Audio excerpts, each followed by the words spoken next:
In today's video, I'll show you how easy it is to go from an empty space like you're seeing now to an epic setup where all your lights react to what's happening on the screen. This was one of my favorite projects I've ever done, so I hope you enjoy the step-by-step walkthrough. First things first, I went out and bought a media console. I was fresh off installing a floating media console in a previous video that was a complete nightmare, so this time around I opted for a freestanding unit from IKEA. Now, for anyone that says IKEA furniture is difficult to put together, has clearly not put together enough things in their life, because this is about as easy as it gets. This is, however, coming from a guy who's married with 5 kids and is used to assembling swing sets, trampolines, play kitchens, bunk beds, and many other random things over the years. A couple things I like about this particular cabinet is that they give you plenty of openings in the back to help with cable management and feeding wires from one section to the next. And with IKEA furniture, there's usually a lot of customizable options, which I found out after the fact, which will result in me ultimately not using these doors, but I'll go over that a little bit later on in the video. Moving on to the TV, and for my space, the studs don't line up for me to be able to perfectly center them out on the wall, so what you can do is screw in some boards directly into the studs like I'm doing here. Ideally, you'd want to hit 3 studs with the boards, but for sure at least 2.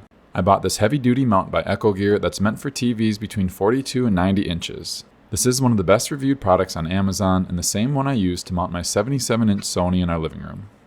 Now unfortunately, after I'd already put together the media console, I saw these frosted doors that IKEA sells. This intrigued me enough to want to swap them out with the solid doors to see how they'd look if I added some RGB lighting in each cubby. I'm not sure if they're going to be too transparent, but I figured I'd give it a shot to find out. So I'm going to go all out with LEDs on this setup, as you'll see here shortly. I'll be using my favorite SK6812 RGB W strips for the entire build. These are still my favorite lights to use because they have the dedicated white LED and are truly individually addressable. A little later on, I'll go over how this differs from Govi's and Fancyleds Ambilight LED strips that they use. For around the TV, one of the benefits of going this more DIY route is you can get complete coverage around the perimeter of any size TV or projector screen, and you can start at whatever point you want. And once I get to my first corner, instead of cutting and trying to splice something together for this 90-degree angle, I found these awesome rounded pieces on Amazon that will help guide the strip without having to do any modification. I'll leave a link to these in the description in case you want to use the same method.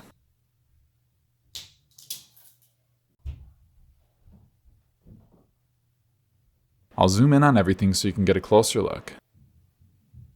Now you may also have this happen where one of the corner clips is covering up an LED like it is right here. I just used a little snipping tool to cut off the plastic piece so that it's no longer blocking the light.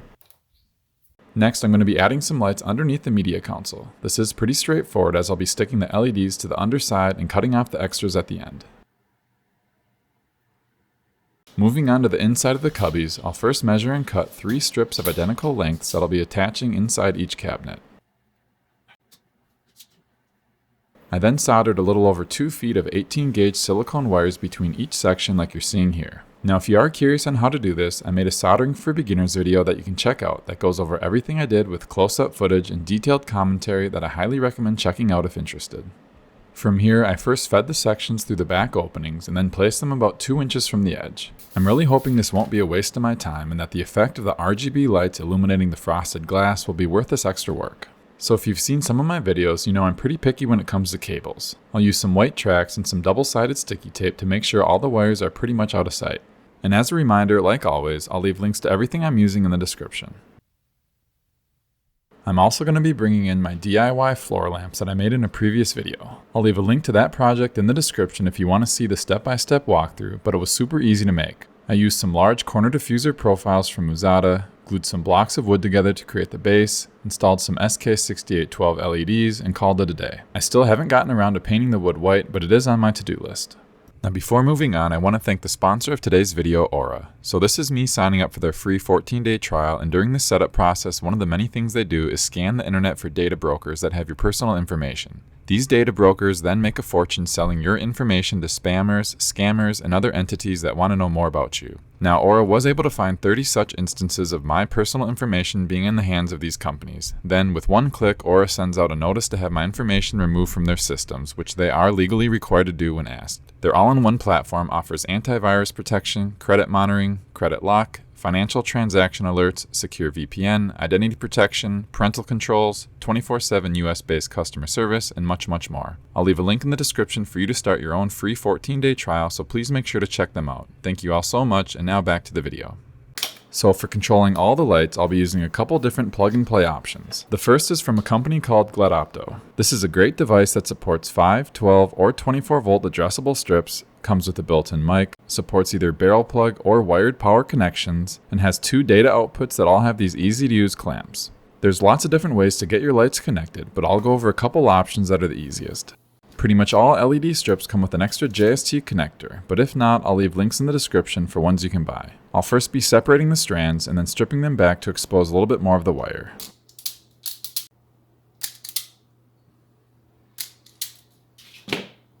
Then lift up the lever and we can insert the red wire, which will be our voltage, into the V slot. Green, which is for data, can then go into the opening with the letter D, and then the white into the G slot, that's our ground. I can then easily plug in my LED strip to the JST connector like I'm doing now. I'm going to do this one more time for the other output and plug in another row of lights. I'll use a 5 volt 10 amp supply for power, and once it's plugged in, you should see the lights turn on. Now if you're completely new to WLED, I'd highly recommend checking out a beginner's guide I made that walks you through every step of the way of getting up and running. But to keep this brief, open up your Wi-Fi and connect to the WLED-AP network that this device is putting out. If it asks for a password, put in WLED1234, all lowercase. It should automatically take you to this screen where I'll be going to Wi-Fi settings and scanning for my home network and putting in my Wi-Fi password. Next, make sure you're back on your home network and you can download and open up the WLED app. It'll search for all WLED devices in range, so click the checkbox and there's our WLED controller that we just set up. Go into that, click Configure, LED Preferences, scroll down, and this controller is using GPIO 2N16, which is already created for you. I'll change my length to 300 for both of them since that's how many LEDs I have plugged in. From the drop down, I need to change my lights from WS281X to SK6812. Then I'll scroll up and change my brightness limiter to 4000 milliamps to give the lights a little bit more power. Hit save and you should be all set. And if you've done any WLED setups before, this initial configuration is something you can all probably do in your sleep. But for a first timer, it can be a little bit intimidating, so again, feel free to check out the beginner's video I did that slows this all down so it's easier to follow. Now a lot of times it's not going to be feasible or make sense to have your lights so close to the controller. For this you can get these extension JST cables. This way, if you want, you can have your power and controller further away from the lights, which will more than likely help with cable management and give you more options for a clean install.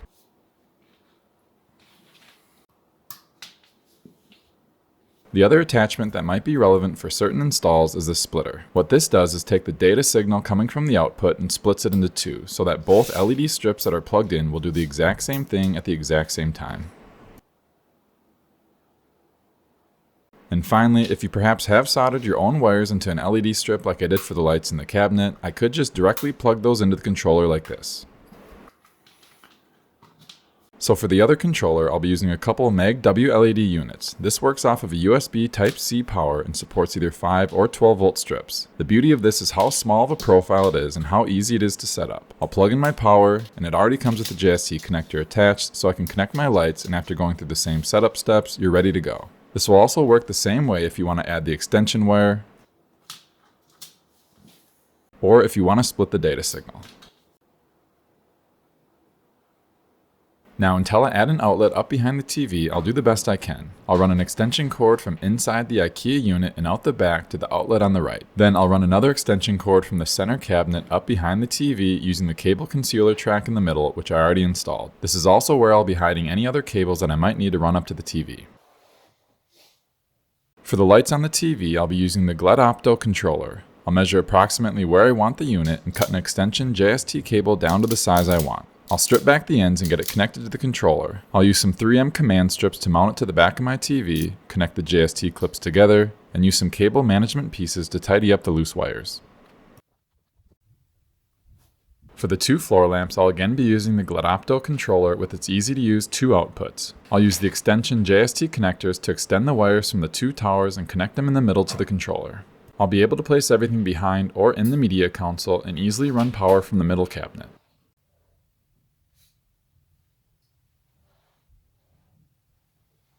For the LED strip inside the media console, I'll be using the MAG WLED controller and running the USB Type-C power adapter to the middle cubby for power. And I'll again be using another MAG WLED device for the strip underneath the console. For powering the GLODopto controllers, I'll use a 5V 10A supply for the floor lamps, and another 5V 10A plug for the controller where the TV lights are connected. Now for the total number of lights, there's 100 under the media console, 94 inside the cabinets, each floor lamp has 60, and then around the TV there's 265. And to make your life easier, make sure to give your controllers unique names like I have here. To do this, go into the device, click Configure, User Interface, and then put whatever you want in this field. Then just make sure under LED Preferences you have the correct number of LEDs listed in the length field for each of your controllers. So next is the fun part, and I want to again give a shout out to the team over at SignalRGB because they have something on their hands that I don't even think they realize how special it is. Now, their company primarily focuses on allowing gamers to sync all their RGB devices using one program instead of having to download all the different manufacturer software. However, not too long ago, they added support for WLED, and it blows my mind how few videos there are on YouTube about this integration because they've managed to create hands down the most customizable screen mirroring software in existence, and they've made it so simple that anyone can do it. So after installing SignalRGB on your PC, open up the program and find the free screen ambience option.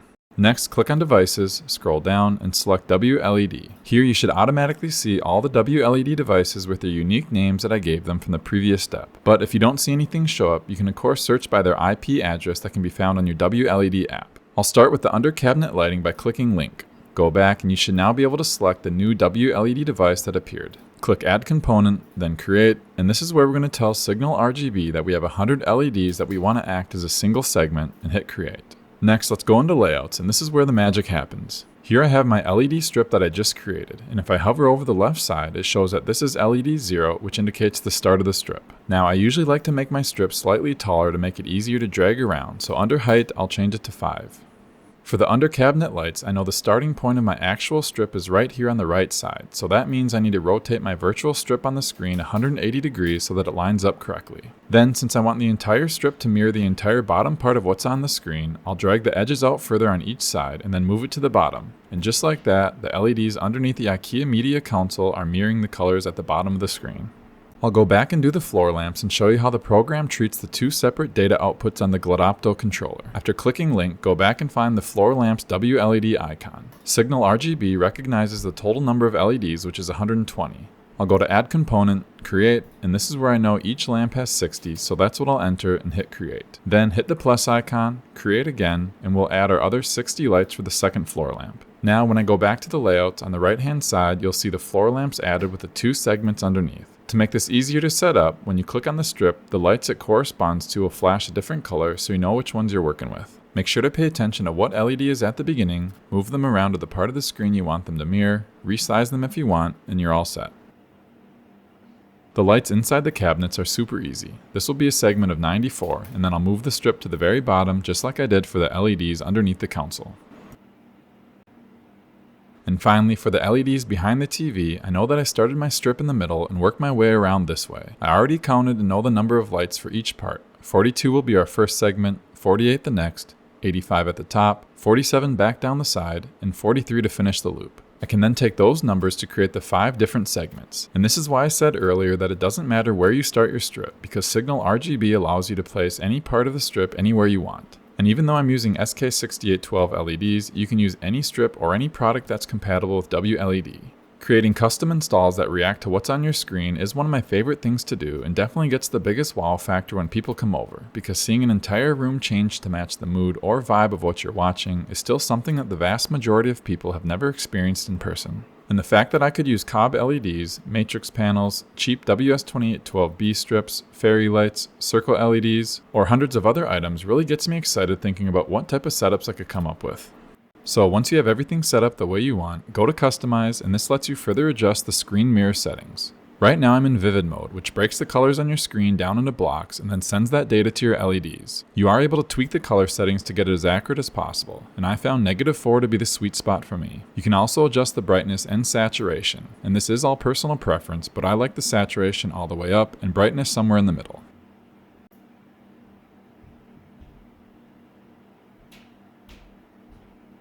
Now where this setup really shines is on HD mode, because instead of sending blocks of data to all the LEDs, it breaks the screen into such tiny parts that data can be sent to each individual LED. This brings me back to the difference between this setup, Govi's AI Sync Box, and fancy LEDs.